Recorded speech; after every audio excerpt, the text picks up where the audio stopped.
Beef sizzling রান্না করার জন্য চুলায় একটা পাত্র বসিয়ে কেটে রাখা গরুর মাংসগুলো দিয়ে দিব। এখানে আমি গরুর মাংসগুলো ছোট করে কেটে নিয়েছি। আদা রসুন বাটা দিব, গোলমরিচের গুঁড়া দিব, মরিচের গুঁড়া দিব, স্বাদ মতো লবণ দিব, সামান্য পানি দিয়ে দিব।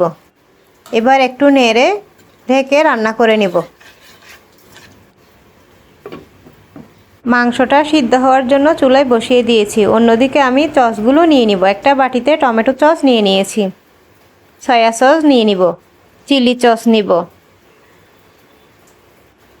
নিয়ে সব একসাথে মিক্স করে একপাশে রেখে দিব। মাংসটা সিদ্ধ হয়েছে কিনা এবার আমি চেক করে নিব। মাংসটার পানিটা শুকিয়ে এসেছে, নেড়ে একপাশে রেখে দিব।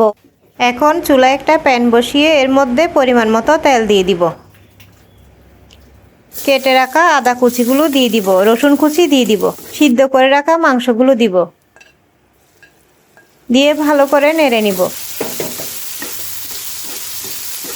এবার টমেটো কুচি দিয়ে দিব, পেঁয়াজ দিয়ে দিব। পেঁয়াজটা আমি বড় করে কেটেছি, আপনারা ওভাবে কেটে নেবেন। আপনারা চাইলে এখানে ক্যাপসিকামও দিতে পারেন, ক্যাপসিকাম আমার ভালো লাগে না, সেজন্য আমি দিইনি।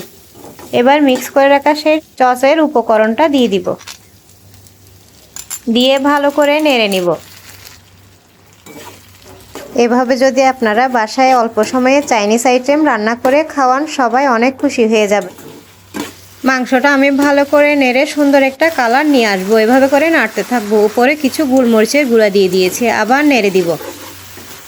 এভাবে করে আমি নাড়তে থাকবো। এবার উপরে কিছু আমি সাদা তিল দিয়ে দিয়েছি।